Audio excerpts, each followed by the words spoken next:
Assalamualaikum warahmatullahi wabarakatuh. Salam guru hebat. Bapak Ibu, eh, calon guru penggerak dan seluruh guru yang ada di Indonesia, khususnya di Provinsi Lampung, terutama yang ada di SMK Yanikmat tempat saya mengajar. Pada kesempatan kali ini, saya sebagai salah satu calon guru penggerak angkatan 6 akan menyampaikan tentang koneksi antar materi yang ada pada modul 3.1. Pada modul ini atau pada bagian koneksi antar materi ini, kami para calon guru penggerak diperintahkan untuk membuat kumpulan dari berbagai materi yang sudah kami dapat dari bulan Agustus hingga saat ini, mulai dari materi-materi awal terkait dengan pemikiran atau filosofi Ki Hajar Dewantara hingga materi yang terbaru, yakni terkait pengambilan keputusan sebagai seorang pemimpin. Ada beberapa pertanyaan panduan yang mungkin akan menjadi rujukan dalam saya menyampaikan koneksi antar materi pada kesempatan kali ini. Yaitu yang pertama, bagaimana filosofi Ki Hajar Dewantara dengan Pratap Triloka memiliki kaitan dengan penerapan pengambilan keputusan sebagai seorang pemimpin.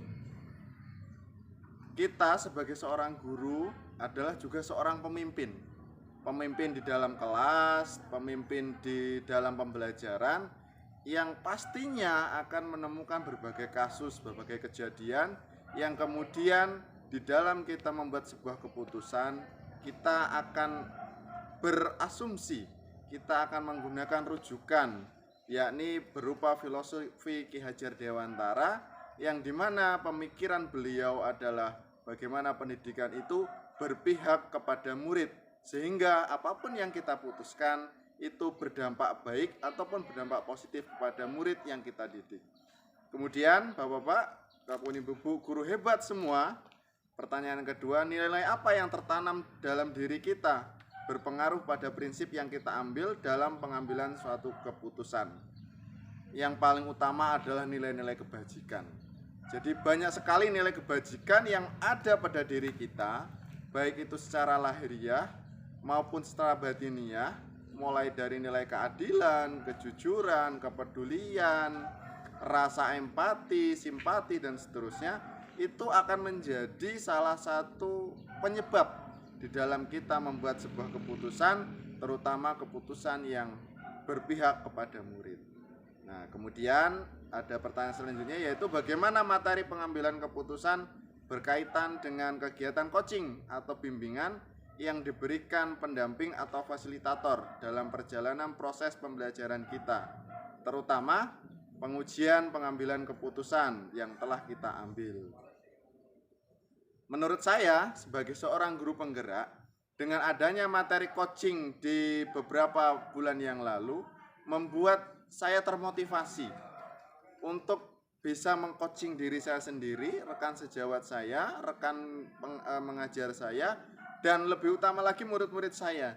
Bagaimana meningkatkan kualitasnya, meningkatkan kemampuannya, skillnya, sehingga coaching itu menjadi salah satu sarana untuk membuat sebuah keputusan yang baik, sehingga kita melakukan coaching itu, oh ternyata ini harus kita arahkan, oh ini ada potensi yang tersembunyi yang harus dibangkitkan. Nah, dari materi coaching itu terhadap pengambilan keputusan ada satu garis lurus yang sangat baik, yang sangat berkaitan, sehingga coaching itu atau bimbingan itu berdampak kepada setiap pengambilan keputusan yang akan dilakukan oleh seorang guru, oleh seorang pemimpin pembelajaran maupun seorang pemimpin di kelas. Kemudian bagaimana kemampuan guru dalam mengelola dan menyadari aspek sosial emosionalnya berpengaruh terhadap pengambilan keputusan. Di beberapa modul sebelumnya kita sudah diajarkan bagaimana tentang praktek pengendalian emosi, sehingga kita bisa melakukan sesuatu yang baik ketika kita ada amarah, rasa kesal, kemudian kita melakukan tarik napas yang dalam, kemudian melepaskannya pelan-pelan. Itu juga menjadi salah satu cara sebelum kita membuat keputusan. Artinya memberikan jeda dalam membuat keputusan sehingga moral ataupun estetika ataupun aspek sosial emosional yang kita miliki terkontrol dulu, sehingga putusan yang kita buat itu bukanlah keputusan yang emosional atau keputusan yang tiba-tiba malah membuat sehingga nanti malah dampaknya kurang baik. Kemudian bagaimana pembahasan studi kasus yang fokus pada masalah moral atau etika, kembali pada nilai-nilai yang dianut oleh seorang pendidik. Menurut saya, ketika kita menemukan studi kasus yang berkaitan dengan moral, ya kita akan kembali bagaimana keyakinan kita terhadap nilai luhur, nilai jati diri kita, nilai kepedulian kita, kejujuran kita, rasa empati kita, yang ketika nilai-nilai itu kita munculkan secara kondisional, maka ketika ada kesalahan secara moral, misal kita melakukan teguran yang berlebih kepada anak, maka akan ada rasa bersalah pada diri kita. Ada yang kurang pas terhadap pola pembelajaran yang selama ini kita lakukan. Yang harapannya ke depan keputusan-keputusan yang kurang tepat itu diperbaiki. Kemudian bagaimana pengambilan keputusan yang tepat sehingga tercipta lingkungan yang positif, kondusif, aman, dan nyaman. Sekali lagi, untuk menciptakan keputusan yang tepat perlu pengetahuan yang luas, pemikiran yang jernih, hati yang tenang, sehingga seorang pemimpin pembelajaran, baik itu seorang guru, kepala sekolah maupun warga sekolah, itu merasa nyaman dulu, sehingga ada perlu kolaborasi, kebersamaan di dalam melaksanakan keputusan yang sudah dibuat tadi, sehingga nantinya lingkungan sekolah bisa menjalankan keputusan yang telah dibuat secara bersama-sama sehingga dampaknya juga positif dan ada situasi yang kondusif.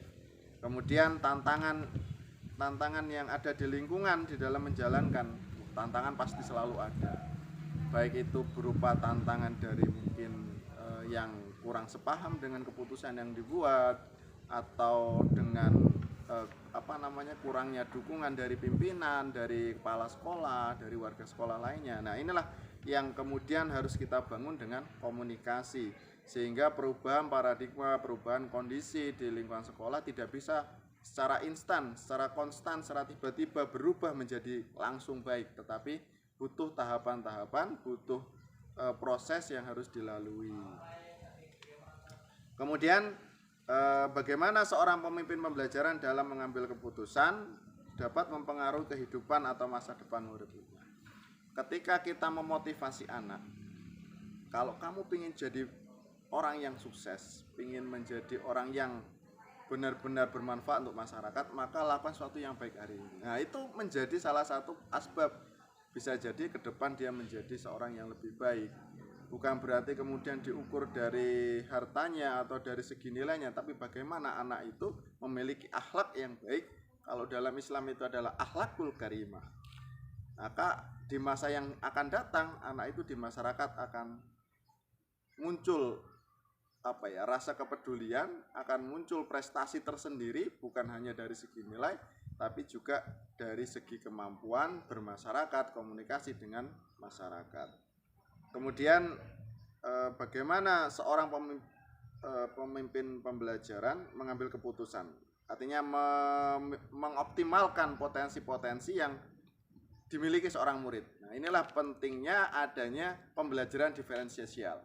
Jadi perlu sekali pembelajaran diferensial, yaitu pembelajaran yang bukan hanya dari segi anak yang pandai, tapi anak-anak yang hari ini masih lambat, masih kurang pandai, bisa juga mampu mengimbangi. Artinya perlu standar minimal dengan standar maksimal, sehingga anak ketika memiliki kekurangan, dia tidak merasa minder, tetapi dia merasa termotivasi. Oh, saya sudah diberikan semangat oleh Pak Guru, oleh Bu Guru, sehingga kedepannya dia akan menjadi lebih baik. Kemudian kesimpulan akhir apa yang bisa ditarik dari pembelajaran modul materi ini dan keterkaitan? Yang saya dapat simpulkan dari materi awal hingga akhir ini, semuanya memiliki keterkaitan yang sangat erat, yang berkaitan mulai dari diri saya sendiri, dari proses kita mengeksplorasi materi yang ada pada modul ini, kemudian kita melakukan ruang kolaborasi bersama fasilitator, bersama rekan sejawat, bersama rekan CGP lainnya, yang kemudian diikat dalam demonstrasi kontekstual dalam bentuk praktek nyata, yang kemudian dikuatkan lagi materi itu berupa elaborasi bersama instruktur, yang kemudian diakhiri dengan koneksi antar materi yang pada kesempatan kali ini saya buat. Dan nantinya di akhir periode atau di akhir pembelajaran setiap modulnya itu adalah aksi nyata atau praktik baik yang kita lakukan, baik itu di kelas, di masyarakat, di sekolah maupun di lingkungan sekitar kita. Dan pada akhirnya sebagai seorang individu dan seorang pemimpin dan seorang calon guru penggerak, saya mengajak rekan-rekan semua untuk selalu jangan pernah lelah untuk belajar, berubah, berinovasi, dan bermanfaat. Satu kata atau kalimat yang disampaikan oleh Josh Wilhelm Friedrich Hegel, pendidikan adalah sebuah seni untuk membuat manusia menjadi berperilaku etis. Mudah-mudahan ada manfaatnya. Kurang dan lebihnya mohon maaf. Saya Iri, wassalamualaikum warahmatullahi wabarakatuh. Salam guru penggerak.